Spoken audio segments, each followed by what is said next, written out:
Judge not, and you shall not be judged. You know, that verse has been misinterpreted for a long time, and the church has become almost silent on the subject just because of that verse, which is misunderstood. Now, let's look at that verse along with a few others real quickly. It's in Matthew chapter 5. I'm sorry, it's chapter 7. We'll read the first 5 verses real quick, but I want to talk about the first 2.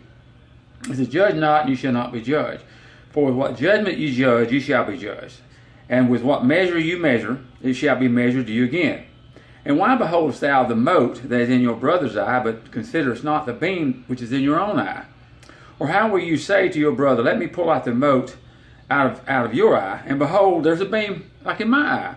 He says, Thou hypocrite, first cast out the beam that's in your own eye, and then you shall see clearly to cast out the mote that is in your brother's eye. Now that's very important. That's the reason I wanted to read all 5. But let's just talk about the first 2. It says, Judge not, be not judged, for with what judgment you judge, it shall be measured, back to you again.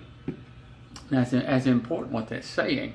It's not saying that we should not call sin, because the Bible clearly tells us we're to do that. If you see something wrong and you're helping someone, you say, that's wrong, because they may not know.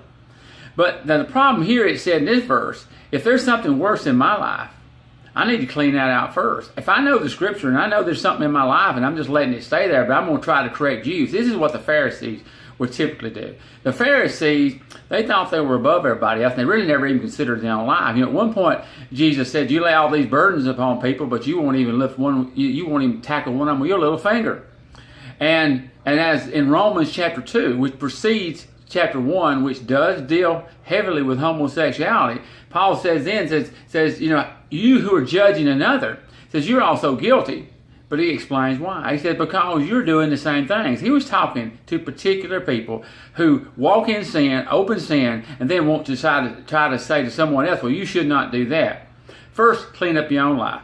So if you are judging someone, not just saying what you're doing is wrong. That's totally different anyway. If you say that's wrong, you should not do that, that's wrong, then that's perfectly acceptable. But if you're sort of putting them down, and you're doing more than just speaking words, then you should make sure your life is cleaned up, because whatever you are deciding against them will come back to you.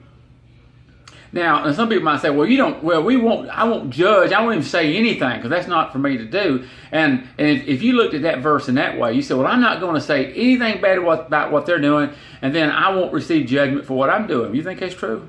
You think God's going to overlook your open, defiant sin just because you don't speak against someone else's open, defiant sin? That's not what he's talking about. Clean up your life, but always speak the truth.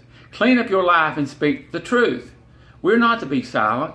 We're not to hold our tongues on homosexuality. And frankly, divorce in the church. Divorce should never happen. And people need to be taught that if by all means it should not happen.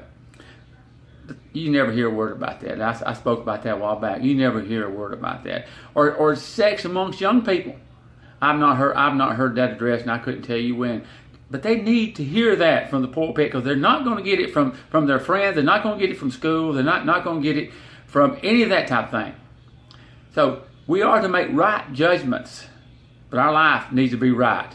Before we tell others about what's wrong, our life needs to be right. Then we can help others.